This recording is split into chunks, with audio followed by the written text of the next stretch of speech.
Hello, Flat Earthers. Flat Earth Hermit here. Today I'd like to refer to the Primer Fields theory once again to explain the NASA logo. Here we have the flat Earth and the flat Earth plane and the sun and moon. And here's the Primer Fields structure of matter, where you have the torus and the central condensate of matter. And in this theory, the Earth is in there, but it's surrounded with this field, and the field directs the energy in the total system.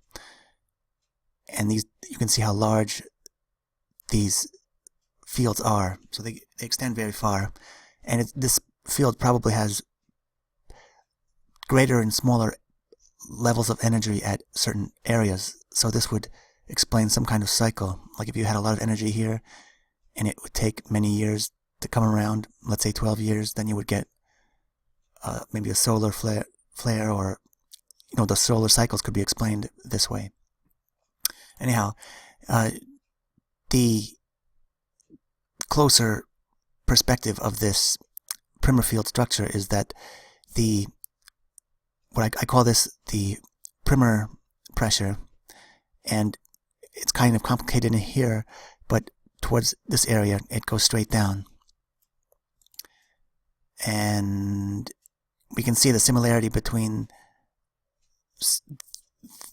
through here. There's the pole going shooting right out, and that's similar to the Mount Meru and the Yggdrasil tree, and like as if it's the backbone of the universe in these older Vedic presentations. And you can see how these can stack together, so there could be many layers. Now, where does the flat Earth chevron come from? You have the Primer pressure coming down, and then it splits to power the sun and the moon. And this would be right there on the NASA logo. But they just turn it about 15-20 degrees that way. And then this is the Russian Space Agency turning it the other way. It's turning it this way, and then the Primer pressure splits in half, splits this way and that way. And then you have the Chinese Space Agency doing that.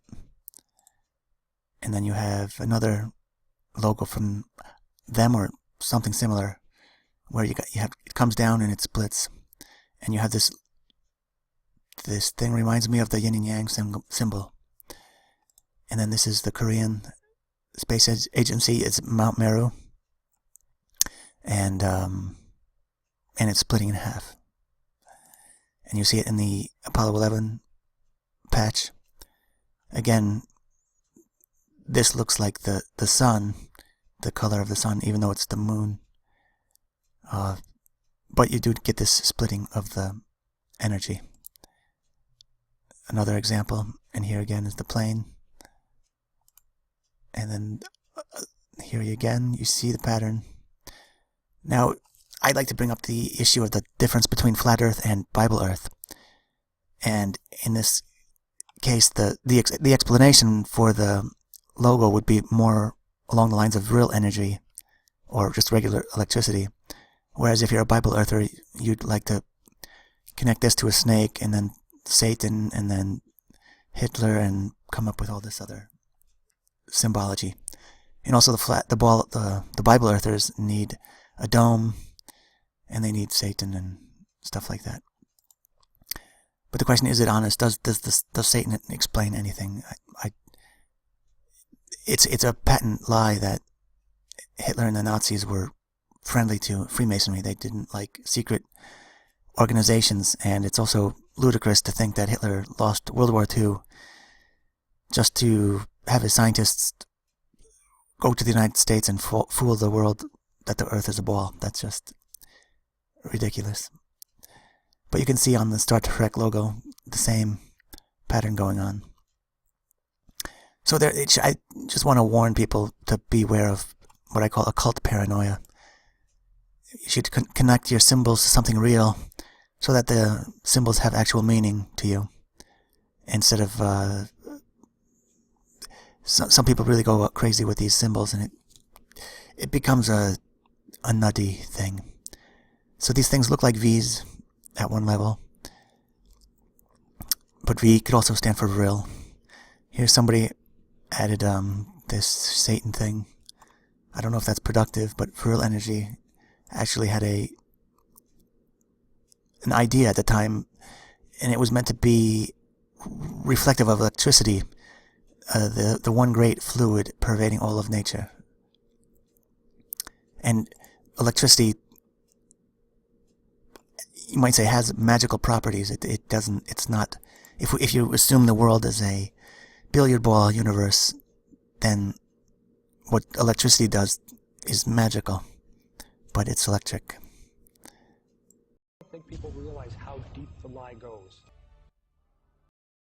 The Vector, NASA's official logo. If you've ever looked at NASA's official logo, both their official insignia and their official seal, you'll see that the most prominent object in the seal is a red swooshing object. They call that the chevron or the vector. If you ask NASA's Public Affairs Office, this symbology is featured so heavily in their insignia and seal, they'll give you what really amounts to the standard facile cover story for the unilluminated. They'll tell you that that is a representation of a hypersonic wing design from the 1950s, which was the time the logo was created. Not exactly the case. Someone might want to ask the Russian Federal Space Agency, Roscosmos, that was formed in 1992, why they chose that same logo.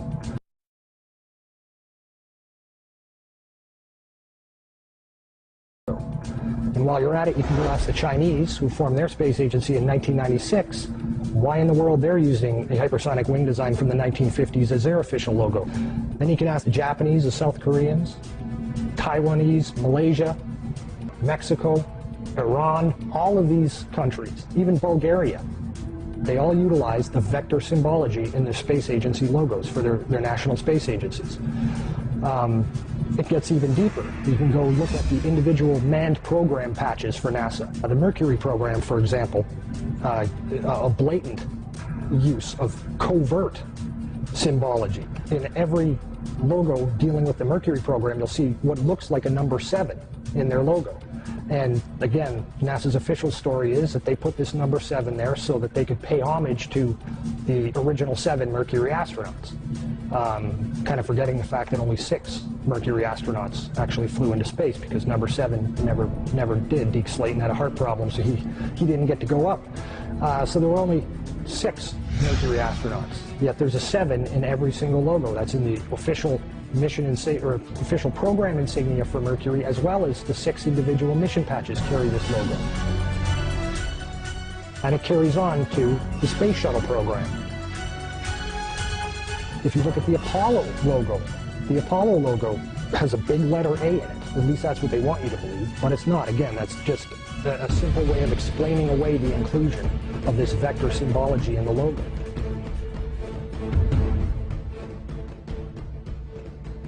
If you go to the Space Shuttle program, the original Space Shuttle STS program patch is a triangular patch that, again, hides the use of the chevronic vector symbology. And that also goes for many of the STS-specific mission patches. Every single one of the International Space Station expedition patches carry the vector symbology. The Russian Mir space station used the vector symbology. That was their official logo. You can even go deeper and look at military-industrial complex companies. Look at the logo on a company like Lockheed Martin, 2 vectors. The X-Prize logo, Ames Research Labs, U.S. Space Command. When you get into the military realm, the United States Space Command, their official logo is the vector symbol. And when you look at the military's individual space-specific programs, all of them deal with vector symbology in their official insignias. And the question really becomes, who or what are these people paying homage to? And the truth, quite frankly, is out of this world.